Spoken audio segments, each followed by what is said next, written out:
They imprisoned a human engineer. He turned cold iron bars into launch thrusters. The aliens had taken her in what they believed was a flawless strike, dragging her from the ashes of a shattered colony post and sealing her in a sterile, steel-gray chamber aboard their warship. They misjudged two things: the resourcefulness of someone raised to repurpose scraps and her unwillingness to rot in silence. The cell was designed to suffocate willpower, to drown her spirit in monotony with flat light, rigid walls, and recycled air. To her it was nothing but raw material. She brushed her fingers across the bars, noting the faint hum of energy threading through them, then crouched low to trace hidden seams in the flooring. Every surface whispered something if you listen. The bars thrummed steady with current, the vents pulsed with breath, the floor shivered with vibrations betraying the massive engines beneath what they called captivity. She saw machinery, fuel potential waiting for hands like hers. For days she acted defeated, slumping against the walls and staring blankly while her mind mapped every echo. Each tap of a guard's boots revealed a routine. A shift in vibration marked a change in orbit. They gave her a cot thin as paper, but its frame was precious metal. Her food tray was worth more as alloy than as sustenance. She began with scraps, pulling threads from her clothing to braid into cords, wrapping them around loosened bolts. She worked free from the cot.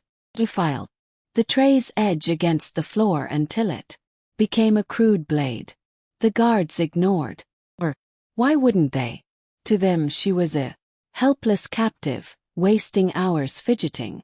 Slowly she reshaped the airflow, bending pieces of tray to reroute a vent into a focused stream, creating suction that turned the ducts into listening tubes. Caught fragments of alien speech and, through patience, learned their language. They called her specimen, mocking how fragile humans seemed under strain. Smirked in the shadows. She wasn't breaking. She was constructing. The bars carried low-voltage shocks meant only to punish prolonged touch. At night, she tested them with strands of hair, watching sparks flicker. The charge wasn't lethal, but it could be directed. She bent the cot's frame into a coil, binding it with fabric and wire until it pulsed with energy. One night, the spark leapt from the bars into her coil and stayed. Hummed. She whispered, "Perfect." That sound became her lullaby. Days turned, her invention swelling piece by piece.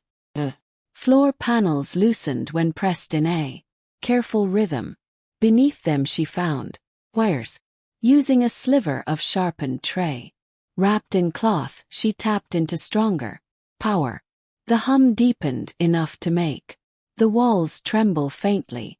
Guards noticed the quiver but dismissed it as ship turbulence.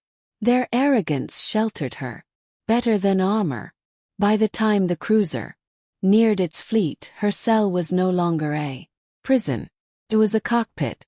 The bars, carefully undone and re-welded, with captured current curved into the skeleton of thrusters. The cot's remains formed a control yoke, wires laced across the chamber like veins. She hammered tray metal against the floor until it gleamed, crafting crude panels. The vent became her radio, amplifying stolen signals. She was not just escaping, she was learning their designs by dismantling them. When a guard finally entered to swap trays, he froze, gazing at the humming heap of bent steel. He sneered, ready to laugh, until she gripped the yoke and the floor lit up. Power surged. The frame lifted. The alien staggered back as the entire cell tore free of the ship, plates folding outward like wings. Through a jagged rip in the hull, starlight blazed.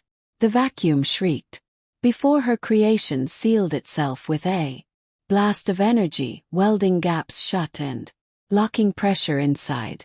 She sat at the controls, chest pounding not with fear but with wild exhilaration as stars wheeled beyond her handmade window. Behind her, sirens wailed across the cruiser.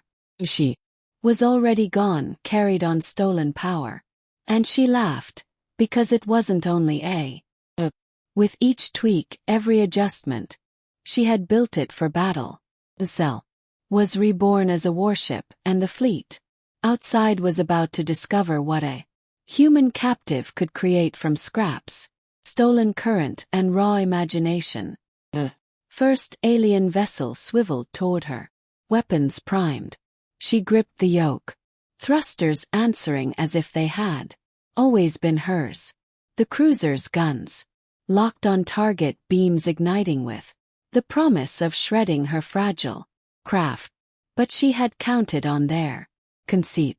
They expected her to run, frantic escapee clinging to survival. And that was their fatal error.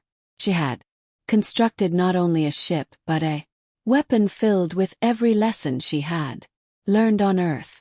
Every salvage job, every patchwork repair, every victory, born from turning nothing into something. She wrenched the controls, the thrusters howling, the cage turned. Starship lunged forward in a surge of reactor fire. The cruiser's barrage blasted empty void where she had been. Sparks spat from her panels as systems strained, but the gauges held steady. Her grin widened. She dove beneath the cruiser's blind spot, guided by vent lines she had memorized long before. With a snap of her wrist, she rerouted coil energy into her cannon. The very bars that once confined her now funneled a bolt of plasma that lanced across the hull, carving armor like fabric. The alien ship shuddered, alarms shrieking. And she laughed, raw and victorious. Her tiny craft, born of captivity, had scarred a warship.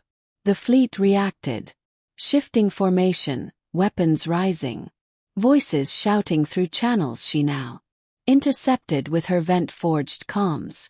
They called her glitch, anomaly, an impossible human trick. They called herself their nightmare. What was once a prison was now a blade, and she aimed it. The heart. An interceptor rushed her, sleek and quick, but she knew what they didn't. Humans fought unfair. She blew coolant vents into a thick cloud, blinding their sensors long enough to slip beneath its belly. Her coil cannon fired upward, detonating the core in a flare of light.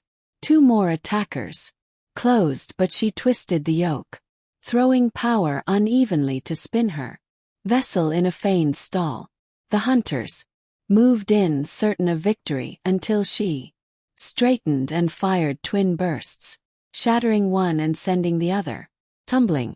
Every move pushed her craft to the edge, spark spraying, alarms screaming. Heat seared her arms, sweat ran into her eyes, but her mind burned clearer than ever. They thought prison would break her. All it had done was give her time to rewrite their war. The fleet pulled back into formation, their flagship drawing to the center.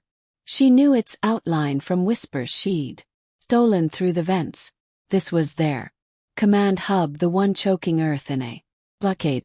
If she silenced it, her people might breathe again. She diverted power from everything, life support, lights, comfort, into pure thrust. The craft shuddered, plates rattling loose, but she hurled it forward through a storm of fire. Alien voices crackled with panic. How was this wreck moving faster than interceptors? How had one human outwitted a fleet? She bared her teeth. Because humans adapt, humans endure, and when pressed, humans build miracles. The flagship loomed, bristling with turrets. Beams raked across her path, scorching tray-welded armor. Heat baked her skin, blisters rising, but her eyes fixed on the weak spot she'd gleaned from overheard talk. A relay hub beneath the bridge. She dove for it, alarms screeching, systems failing one after Another. Her yoke stiffened but she forced it forward. Her cannon flared, tearing into the relay. The flagship lurched, guns faltering formation, breaking apart. She veered away as the command net went dark. Chaos spread. Ships collided, orders vanished, fear echoed across the fleet. For the first time the hunters were blind. She sagged back, chest heaving, body burning as sparks rained down. The craft groaned, on the brink of collapse, yet still alive, still carrying her. With the enemy reeling, she knew this was only the start. She could not win alone, but she had drawn blood, and she would turn that fracture into a rallying cry. Forced power into the comms array, fusing circuits with sheer stubbornness, and opened a wideband channel across the stars. Her voice, hoarse but steady, rang out into the void. "This is prisoner zero of the alien fleet. They locked me in a cage. I turned it into a starship. They're not invincible. They bleed. They panic. Oh yes, they can be broken. Earth, fight back." Her words echoed through stolen channels, rattling frightened aliens and spreading toward human outposts still lurking in shadows. She cut the signal, fingers tightening on the yoke. More ships surged toward her, fury burning in their engines. But she was far from finished, not by a long shot. Her craft flickered like a dying flame, yet within that flame a storm raged. As enemy guns aligned, she whispered to herself, "Let's redesign the rest of this fleet." And she hurled her vessel straight into the maelstrom. Alien fire streaked across the void, bolts crisscrossing like lightning. She forced her ship harder than it had any right to endure. Plates shook. The bars that once caged her glowed red under stress, but they held because she had welded them with intent. This vessel was never supposed to exist, and that impossibility was its strength. Enemy thought in schematics, in rules, and standard designs. She thought like a human, shattering limits until they bent. Her fragile ship darted through the storm, weaving among blasts while the fleet unraveled around her. Alien voices cried in confusion, demanding orders from commanders who no longer had control. The flagship's network remained silent, its hub destroyed, leaving them blind and fragmented. She grinned, sweat trailing down her brow, eyes blazing. Now was the moment to end it. She knew she couldn't obliterate the fleet by firepower alone, but she could make their size devour itself. Humans had always survived by wringing more from less. One spark could ignite a forest. She rerouted everything, even the oxygen that filled her lungs, into pure propulsion. Her chest burned in the thin air, but she pressed on. Engines shrieked as her craft tore into the cluster of ships tangled in panic.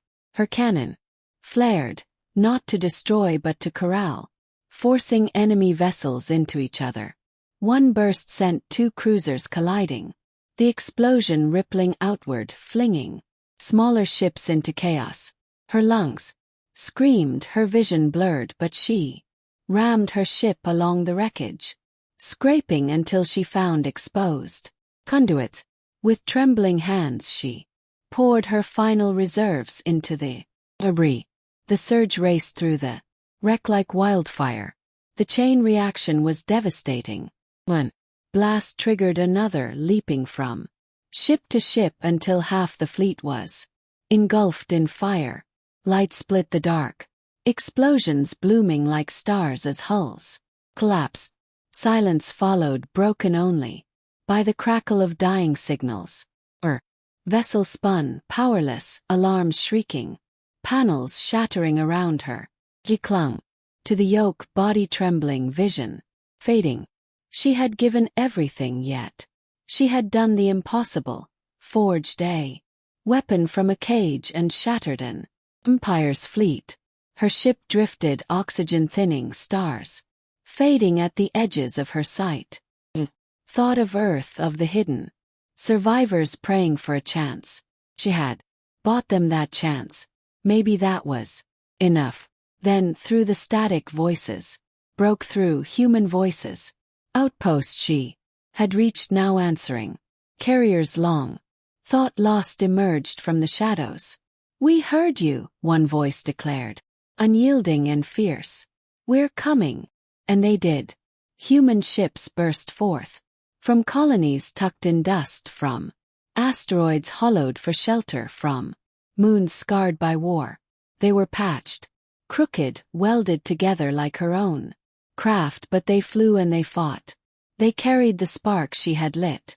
Together they surged into the weakened enemy, driving the invaders into retreat, finishing the battle she had begun. Her broken ship was pulled into their scanners, drawn into their care.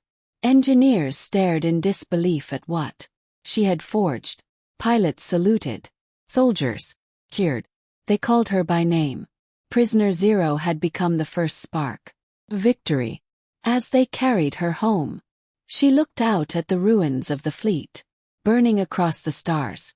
What began as one human defying impossible odds had become a chorus of defiance, proving humanity's place among the stars could never be caged. The aliens had locked her in a cell. She had turned it into a starship. And in doing so, she reminded the galaxy that humans are not defined by strength or weapons, but by their ability to forge freedom out of nothing, to kindle fire from despair. That is how humanity wins. Not by being the strongest, but by always building hope from scraps.